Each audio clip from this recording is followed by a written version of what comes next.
Okay, so the rates are a little high right now, higher than I like them to be, higher than when I bought my home.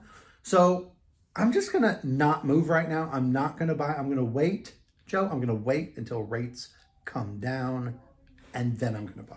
Yeah, Devin, that might be a worse plan than you think. I totally get wanting to have a decent rate, but there's other caveats to that as well. Okay, so again, I'm thinking if the rates come down, that means I'm going to pay less, Joe. I'm going to pay less. My monthly payment will be less. That's what I'm thinking. That's what a lot of buyers are thinking. Absolutely. And that's honestly, that's what the media is portraying. But why do you say that might not be a great idea? Well, obviously we were guaranteed a handful of rate cuts this year, but that said, we'll still see houses appreciate from this year into next. Generally speaking, houses appreciate 4 to 6% a year.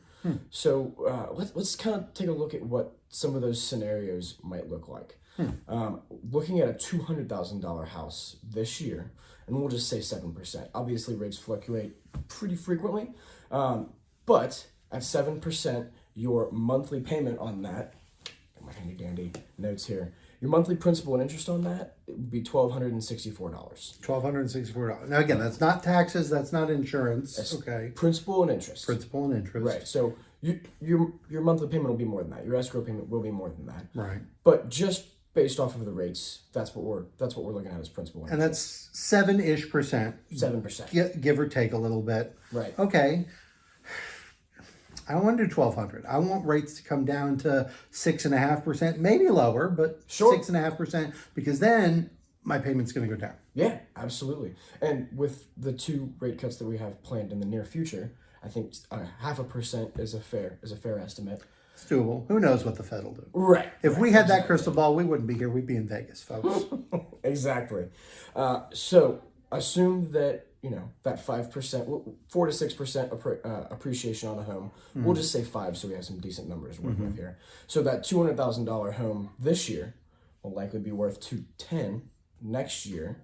At 6.5%, you're actually looking at $1,261. So it's $3 cheaper than this year. Okay. But there's some other parts to that as well. Okay.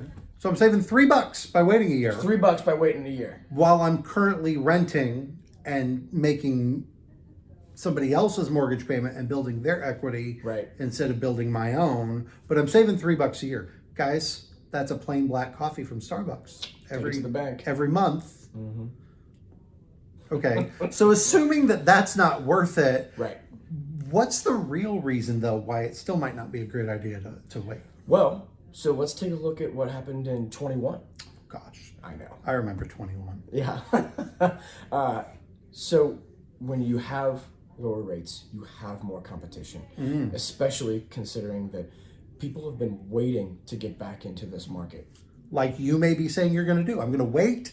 But guess what? If everybody waits until the rates go down and they all jump back in, all of a sudden, instead of, in a low inventory market, instead of 5, 6, 7 buyers looking at the same house, you could have 15, 20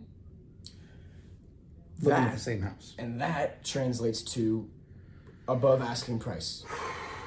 Which, hey, if you're the listing agent and you're the seller, it's like happy day. Glory be, because all of a sudden you've got 15, 20 offers. Asking price is not buying that house. Right. And I can tell you from the listing agent perspective, I had this happen multiple times. Now, I mean, I had some houses that they sold just a little bit above, but we had several houses in 2021 that we listed 250. They're selling 275, 300,000.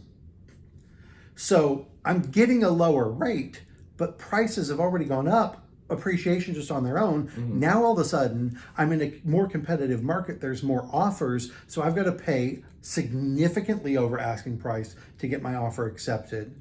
And that might not even be the only thing that buyers have to do. Again, 2021 market, people were waiving inspections, which I never recommend. They were waiving appraisals, which I never recommend. We were doing inspections, but then saying we're not going to ask for any repairs, because if we ask for any repairs, there's 10 other offers that are not. So we just need to know what those things are before we buy the house. It can become real difficult real fast. But Joe, give us the numbers. If I end up having to pay significantly more than asking price to get the house, Sure. even though the rates are lower, now what does that look like? So let's define significantly more. Based off of how 2021 went, wouldn't you say that 10% over asking price is not even, that'd be standard. Yeah, I mean, I can think of buyers that I had that were approved to $300,000. Right. Okay, we were looking at houses that were 220 to 250, and we were offering 375, 385, or not 385, sorry, 275 to 285, and there were still times where we would lose. Sure. So let's say, I mean, in that instance, you're looking like 20% over asking price. Yeah. Just for conversation's sake, let's say 10% over asking price. So it already went up. Oh yeah, it's already 5%. 210. Now, in order to get in the house, instead of 210, you're looking at 230, roughly, somewhere in there. If you're getting that house for $230,000, your new principal and interest payment, instead of $1,260, $1,261, $1,264, whatever, who cares in there?